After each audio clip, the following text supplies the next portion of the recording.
संपूर्ण महाभारत सभा पर्व अध्याय 1 से 3। नारायणं नमस्कृत्यं नरं चै नरोत्तमं देवी सरस्वतीं व्यासं ततो जयो मुदीरयेत्। अंतर्यामी नारायण स्वरूप भगवान श्री कृष्ण, उनके नित्य सखा नर स्वरूप नरश्रेष्ठ अर्जुन, उनकी लीला प्रकट करने वाली भगवती सरस्वती और उन लीलाओं का संकलन करने वाले महर्षि वेद व्यास को नमस्कार करके जय महाभारत का पाठ करना चाहिए। वैशंपायन जी कहते हैं, जन्मे जय खांडव वंदाह के अनंतर मयासुर ने भगवान श्री कृष्ण के पास बैठे हुए अर्जुन की बार बार प्रशंसा करके हाथ जोड़कर मधुर वाणी में उनसे कहा। मयासुर बोला, कुंती नंदन, आपने अत्यंत क्रोध में भरे हुए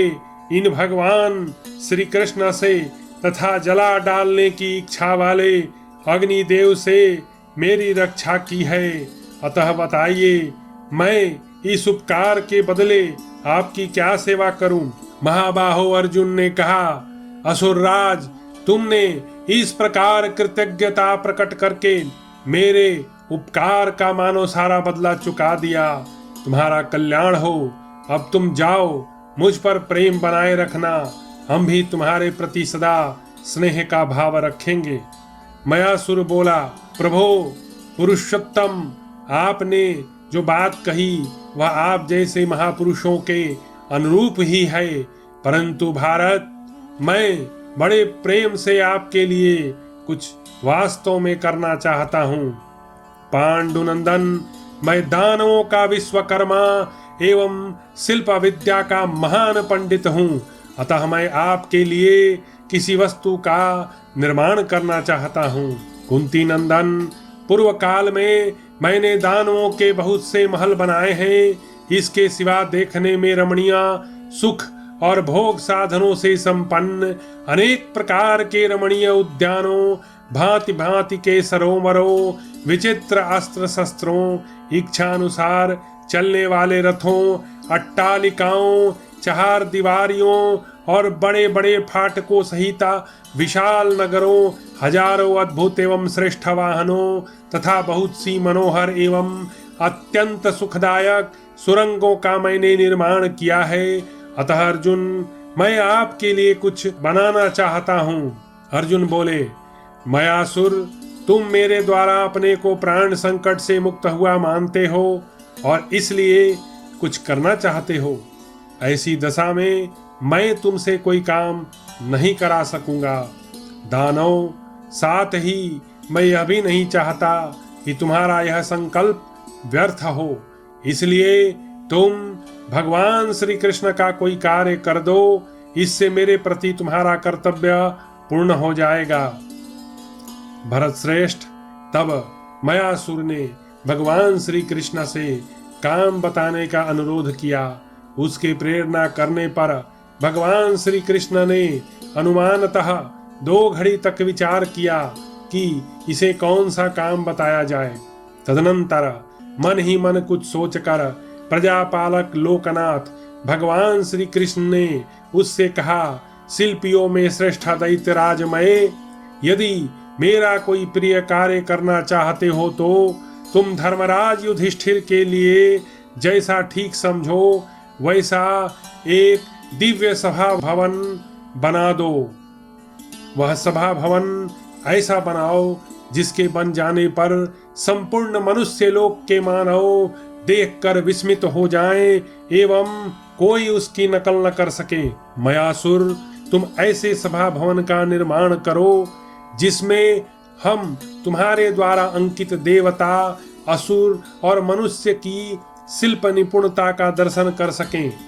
वैशंपायन जी कहते हैं, राजन, भगवान श्री कृष्ण की उस आज्ञा को शिरोधार्य करके मयासुर बहुत प्रसन्न हुआ और उसने उस समय पांडुपुत्र युधिष्ठिर के लिए विमान जैसी सुंदर सभा भवन बनाने का निश्चय किया। तत्पश्चात भगवान श्री कृष्ण और अर्जुन ने धर्मराज युधिष्ठिर को ये सब बातें बताकर मयासुर को उनसे मिलाया। भारत राजा युधिष्ठिर ने उस समय मयासुर का यथा योग्य सत्कार किया और मयासुर ने भी बड़े आदर के साथ उनका वह सत्कार ग्रहण किया। जन्मेजय दैत्यराज मैंने उस समय वहां पांडवों को दैत्यों के अद्भुत चरित्र सुनाए। कुछ दिनों तक वहां आराम से रहकर दैत्यों के विश्वकर्मा मयासुर ने सोच विचार कर महात्मा पांडवों के लिए सभा भवन बनाने की तैयारी की। उसने कुंती पुत्रों तथा महात्मा श्री कृष्ण की रुचि के अनुसार सभा भवन बनाने का निश्चय किया। किसी पवित्र तिथि को शुभ मुहूर्त में मंगलानुष्ठान स्वास्ति वाचन आदि करके महातेजस्वी और महापराक्रमी मैंने हजारों श्रेष्ठ ब्राह्मणों को खीर खिलाकर तृप्त किया तथा उन्हें अनेक प्रकार का धन दान दिया। इसके बाद उसने राजभवन बनाने के लिए समस्त ऋतुओं के गुणों से संपन्न दिव्य रूप वाली मनोरम सब ओर से 10,000 हाथ की अर्थात 10,000 हाथ चौड़ी और 10,000 हाथ लंबी धरती नपवाई। वैशंपायन जी कहते हैं, जन्मेजय परम पूजनीय भगवान महाबाहो श्री कृष्ण खांडव प्रस्थ में सुखपूर्वक रहकर प्रेमी पांडवों के द्वारा नित्य पूजित होते रहे। तदनंतर पिता के दर्शन के लिए उत्सुक होकर विशाल नेत्रों वाले श्री कृष्ण ने धर्मराज युधिष्ठिर और कुंती की आज्ञा लेकर वहां से द्वारका जाने का विचार किया। जगद्वंद केशव ने अपनी बुआ कुंती के चरणों में मस्तक रखकर प्रणाम किया और कुंती ने उनका मस्तक सूंघकर उन्हें हृदय से लगा लिया। तत्पश्चात महायशस्वी ऋषिकेश अपनी बहन सुभद्रा से मिले। उसके पास जाने पर स्नेहवश उसके नेत्रों में आंसू भर आए। भगवान ने मंगलमय वचन बोलने वाली कल्याणमयी सुभद्रा से बहुत थोड़े सत्य प्रयोजनपूर्ण हितकारी युक्ति युक्त एवं अकाट्य वचनों द्वारा अपने जाने की आवश्यकता बताई और उसे ढाढ़स बंधाया। सुभद्रा ने बार बार भाई की पूजा करके मस्तक झुकाकर उन्हें प्रणाम किया और माता पिता आदि स्वजनों से कहने के लिए संदेश दिए। भामिनी सुभद्रा को प्रसन्न करके उससे जाने की अनुमति लेकर वृष्णि कुलभूषण जनार्दन द्रौपदी तथा धौम्य मुनि से मिले। पुरुषोत्तम श्री कृष्ण ने यथोचित रीति से धौम्य जी को प्रणाम किया और द्रौपदी को सांत्वना दे उसकी अनुमति लेकर वे अर्जुन के साथ अन्य भाइयों के पास गए। पांचों भाई पांडवों से घिरे हुए विद्वान एवं बलवान श्री कृष्ण देवताओं से घिरे हुए इंद्र की भांति सुशोभित हुए। तदनंतर गरुड़ ध्वज श्री कृष्ण ने यात्रा कालोचित कर्म करने के लिए पवित्र हो स्नान करके अलंकार धारण किया।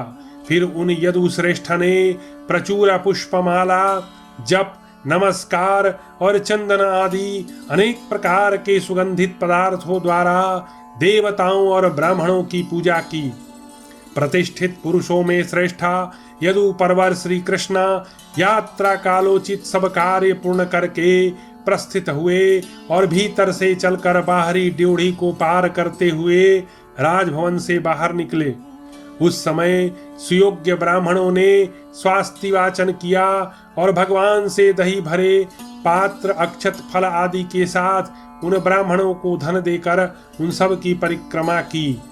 इसके बाद गरुड़ चिन्हित ध्वजा से सुशोभित और गला शंख खड्ग एवं शांग धनुष आदि आयुधों से संपन्न शैव्य सुग्रीव आदि घोड़ों से युक्त शुभ स्वर्णमय रथ पर आरूढ़ हो कमल नयन श्री कृष्ण ने उत्तम तिथि शुभ नक्षत्र एवं गुणयुक्त मुहूर्त में यात्रा आरंभ की। उस समय श्री कृष्ण का रथ हाँकने वाले सारथियों में श्रेष्ठा दारुक को हटाकर उसके स्थान में राजा युधिष्ठिर प्रेम पूर्वक भगवान के साथ रथ पर जा बैठे।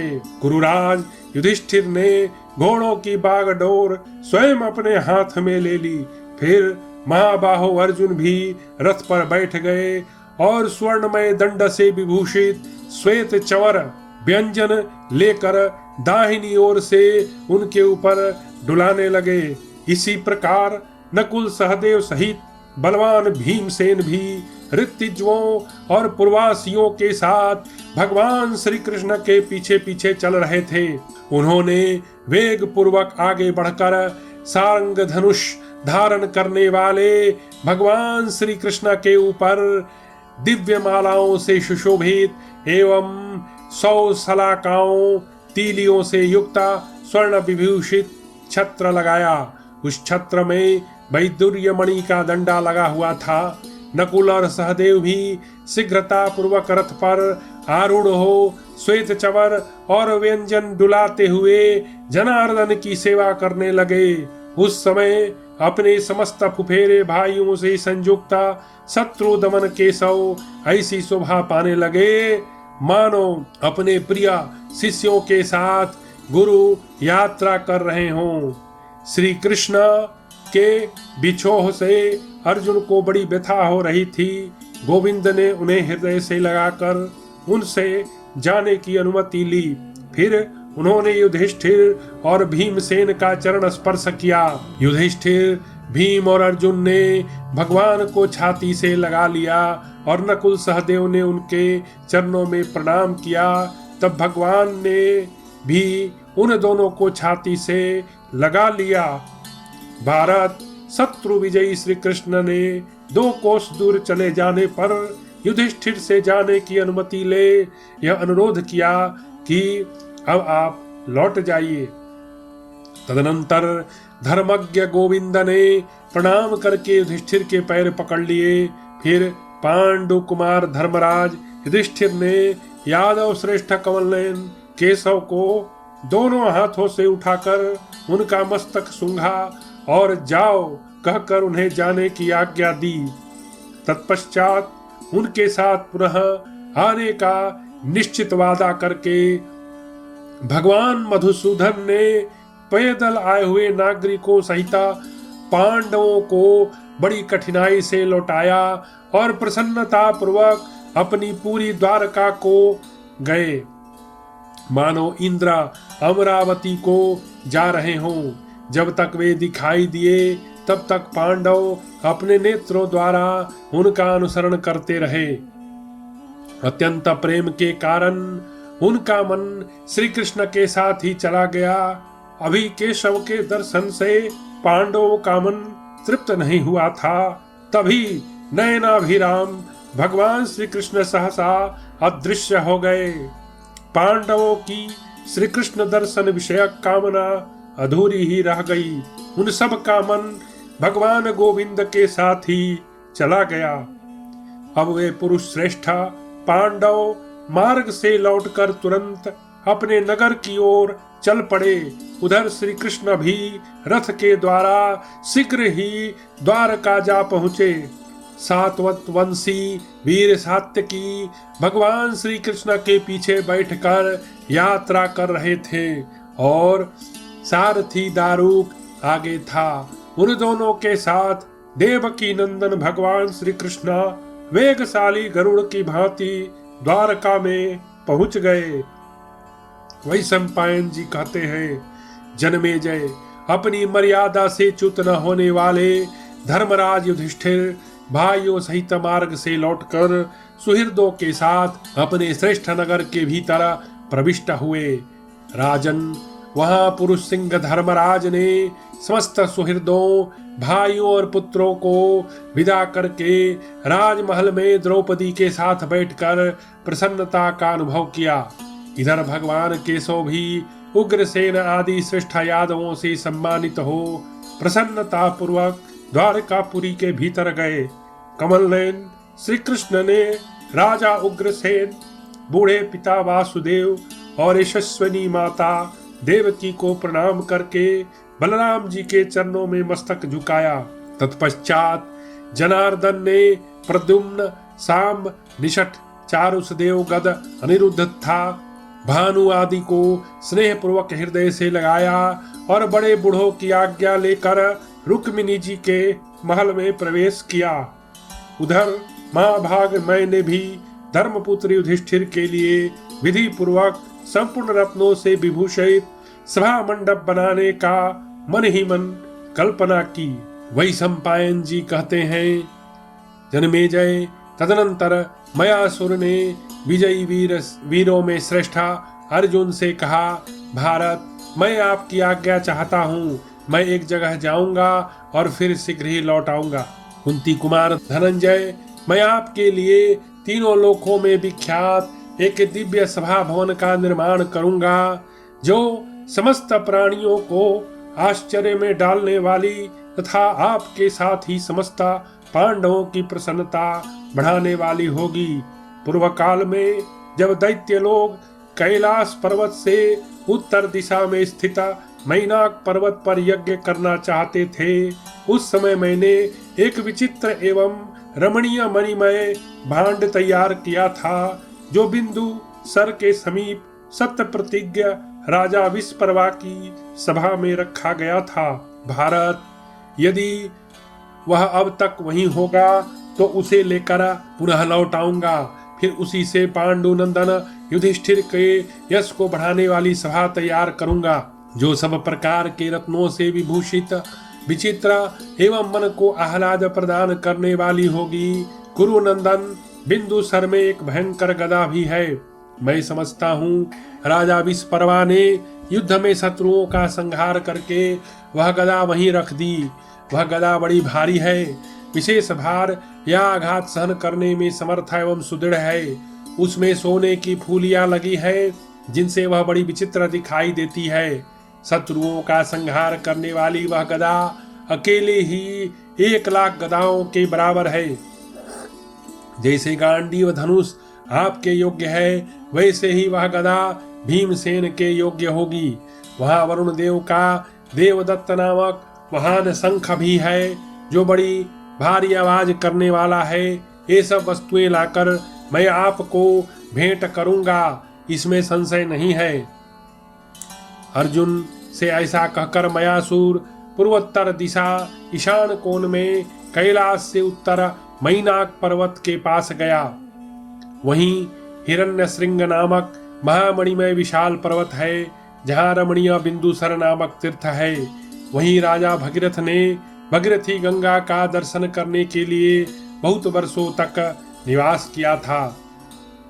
भरत श्रेष्ठ, वही संपूर्ण भूतों के स्वामी महात्मा प्रजापति ने मुख्य 100 यज्ञों का अनुष्ठान किया था, जिनमें सोने की वेदियां और मणियों के खंभे बने थे। यह सब शोभा के लिए बनाया गया था, शास्त्रीय विधि अथवा सिद्धांत के अनुसार नहीं। सहस्र नेत्रों वाले सचिपति इंद्र ने भी वहीं यज्ञ करके सिद्धि प्राप्त की थी। संपूर्ण लोकों के सृष्टा और समस्त प्राणियों के अधिपति उग्र तेजस्वी सनातन देवता महादेव जी भी वहीं रहकर सहस्रों भूतों से सेवित होते हैं। 1000 युग बीतने पर वहीं नर नारायण ऋषि, ब्रह्मा, यमराज और 5वें महादेव जी यज्ञ का अनुष्ठान करते हैं। यह वही स्थान है जहाँ भगवान वासुदेव ने धर्म परंपरा की रक्षा के लिए बहुत वर्षों तक निरंतर श्रद्धा पूर्वक यज्ञ किया था। उस यज्ञ में स्वर्णमालाओं से मंडित खंभे और अत्यंत चमकीली वेदियां बनी थी। भगवान केशव ने उस यज्ञ में सहस्रों लाखों वस्तुएं दान में दी थी। भारत, तदनंतर मयासुर ने वहां जाकर वह गदा, शंख और सभा भवन बनाने के लिए स्फटिक मणिमय द्रव्य ले लिया, जो पहले विस्परवा के अधिकार में था। बहुत से किंकर तथा राक्षस जिस महान धन की रक्षा करते थे, वहां जाकर महान असुर मय ने वह सब ले लिया। वे सब वस्तुएं लाकर उस असुर ने वह अनुपम सभा भवन तैयार की, जो तीनों लोकों में विख्यात, दिव्य, मणिमयी और शुभ एवं सुंदर थी। उसने उस समय वह श्रेष्ठ गदा भीमसेन को और देवदत्त नामक उत्तम शंख अर्जुन को भेंट दिया। उस शंख की आवाज सुनकर प्राणी कांप उठते थे। महाराज, उस सभा में स्वर्णमय वृक्ष शोभा पाते थे। वह सब ओर से 10,000 हाथ विस्तृत थी, अर्थात उसकी लंबाई चौड़ाई 10,000 हाथ थी। जैसे अग्नि, सूर्य और चंद्रमा की सभा भवन प्रकाशित होती है, उसी प्रकार अत्यंत उद्भासित होने वाली उस सभा ने बड़ा मनोहर रूप धारण किया। वह दिव्य सभा भवन अपने अलौकिक तेज से निरंतर प्रदीप्ता सी जान पड़ती थी। उसकी ऊंचाई इतनी अधिक थी कि नूतन मेघों की घटा के समान वह आकाश को घेर कर खड़ी थी। उसका विस्तार भी बहुत था। वह रमणीय सभा भवन पाप ताप का नाश करने वाले थी। उत्तमोत्तम द्रव्यों से उसका निर्माण किया गया था। उसके परकोटे और फाटक रत्नों से बने हुए थे। उसमें अनेक प्रकार के अद्भुत चित्र अंकित थे। वह बहुत धन से पूर्ण थी। दानवों के विश्वकर्मा मयासुर ने उस सभा भवन को बहुत सुंदरता से बनाया था। बुद्धिमान मैंने जिस सभा का निर्माण किया था, उसके समान सुंदर यादवों की सुधर्मा सभा अथवा ब्रह्मा जी की सभा भी नहीं थी। मयासुर की आज्ञा के अनुसार 8,000 किंकर नामक राक्षस उस सभा की रक्षा करते और उसे एक स्थान से दूसरे स्थान पर उठा कर ले जाते थे। वे राक्षस भयंकर आकृति वाले, आकाश में विचरने वाले विशालकाय और महाबली थे। उनकी आंखें लाल और पिंगल वर्ण की थी तथा कान सीपी के समान जान पड़ते थे। वे सब के सब प्रहार करने में कुशल थे। मयासुर ने उस सभा भवन के भीतर एक बहुत बड़ी पुष्करणी बना रखी थी, जिसकी कहीं तुलना नहीं थी। उसमें इंद्रनील मणिमय कमल के पत्ते फैले हुए थे। उन कमलों के मृणाल मणियों के बने थे। उसमें पद्म राग मणिमय कमलों की मनोहर सुगंध छा रही थी। अनेक प्रकार के पक्षी उसमें रहते थे। खिले हुए कमलों और सुनहरी मछलियों तथा कछुओं से उसकी विचित्र शोभा हो रही थी। उस पोखरी में उतरने के लिए स्फटिक मणि की विचित्र सीढ़ियां बनी थी। उसमें पंख रहित स्वच्छ जल भरा हुआ था। वह देखने में सुंदर थी। मंदवायु से उद्वेलित हो जब जल की बूंदें उछलकर कमल के पत्तों पर बिखर जाती थी, उस समय वह सारी पुष्करणी मौक्तिक बिंदुओं से व्याप्त जान पड़ती थी। उसके चारों ओर के घाटों पर बड़ी बड़ी मणियों की चौकोर शिलाखंडों से पक्की वेदियां बनाई गई थी। मणियों तथा रत्नों से व्याप्त होने के कारण कुछ राजा लोग उस पुष्करणी के पास आकर और उसे देखकर भी उसकी यथार्थता पर विश्वास नहीं करते थे और भ्रम से उसे स्थल समझकर उसमें गिर पड़ते थे। उस सभा भवन के सब ओर अनेक प्रकार के बड़े बड़े वृक्ष लहलहा रहे थे, जो सदा फूलों से भरे रहते थे। उनकी छाया बड़ी शीतल थी। वे मनोरम वृक्ष सदा हवा के झोंकों से हिलते रहते थे। केवल वृक्ष ही नहीं, उस भवन के चारों ओर अनेक सुगंधित वन, उपवन और बावलियां भी थी, जो हंस, कारंडव तथा चक्रवाक आदि पक्षियों से युक्त होने के कारण बड़ी शोभा पा रही थी। वहां जल और स्थल में होने वाले कमलों की सुगंध लेकर वायु सदा पांडवों की सेवा किया करती थी। मयासुर ने पूरे 14 महीने में इस प्रकार की उस अद्भुत सभा भवन का निर्माण किया था। राजन, जब वह बनकर तैयार हो गई, तब उसने धर्मराज को इस बात की सूचना दी। इस प्रकार श्री महाभारत सभा पर्व के अंतर्गत सभा क्रिया पर्व में सभा निर्माण विषयक 1 से 3 अध्याय पूरा हुआ।